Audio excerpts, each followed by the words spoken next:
Ciao a tutti ragazzi e benvenuti a questo nuovo video. Come avete potuto intuire dall'introduzione e come vi avevo promesso nel video precedente, oggi parleremo di spinning offshore sulle mangianze.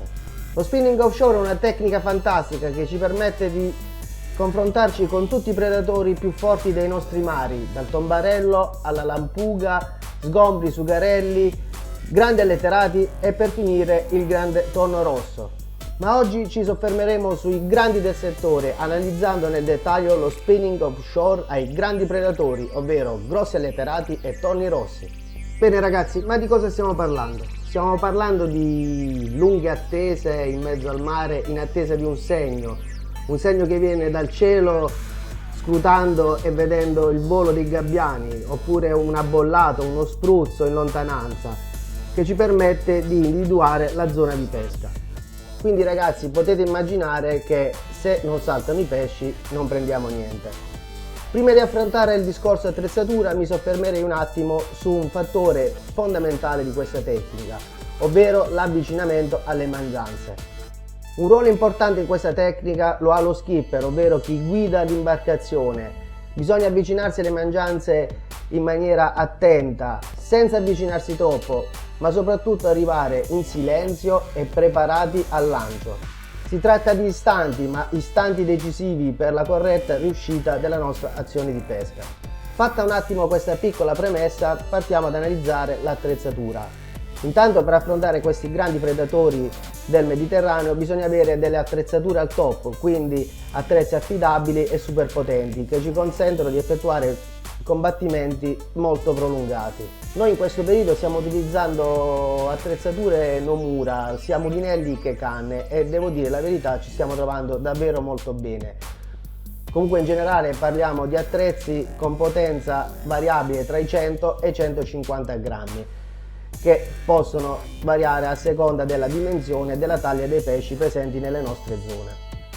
Quindi a queste canne abbineremo di conseguenza dei mulinelli altrettanto potenti, ma soprattutto capienti, in grado di contenere grandi quantità di filo.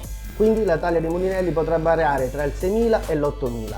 In bobina metteremo della treccia, un 4 capi consiglio a tutti, perché gli 8 capi tendono col tempo a assorbire troppa acqua e quindi poi nei lanci successivi perdiamo parecchio di gittata.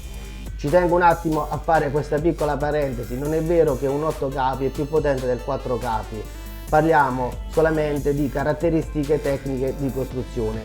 Io consiglio di pescare con un 8 capi a traina col vivo, a drifting, in pesche comunque dove abbiamo bisogno di pescare in verticale. Poi utilizzeremo un terminale che sarà pressoché in fluorocarbon, che verrà collegato al trecciato.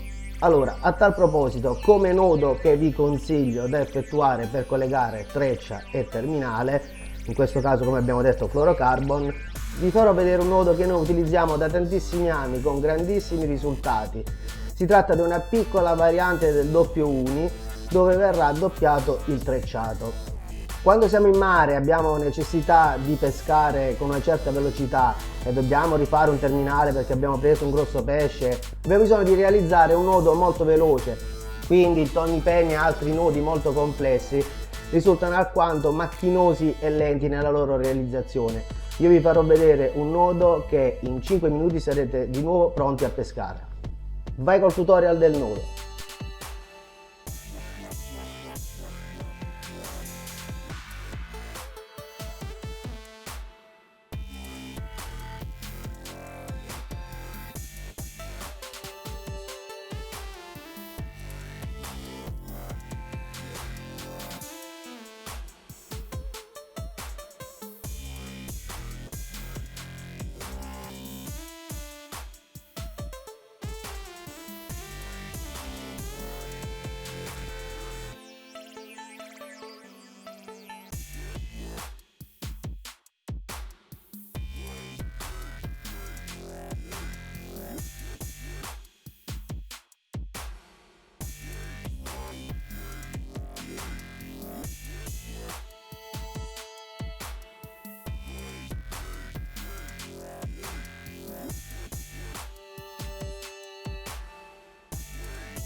Bene, spero sia stata molto chiara la realizzazione di questo nodo.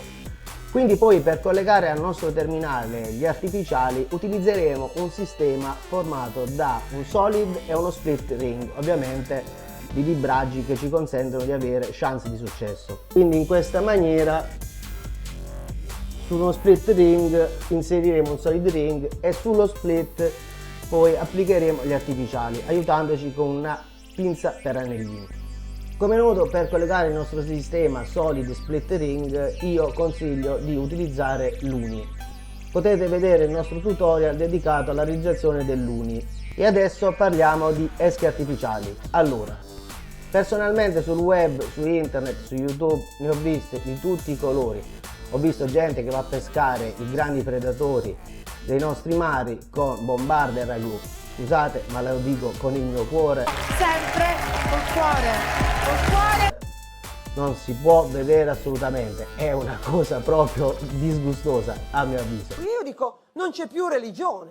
Non c'è più religione. Non c'è più religione. Quindi noi tendiamo a pescare con artificiali, quindi jerkbait, popper e stick e ovviamente i metal jig.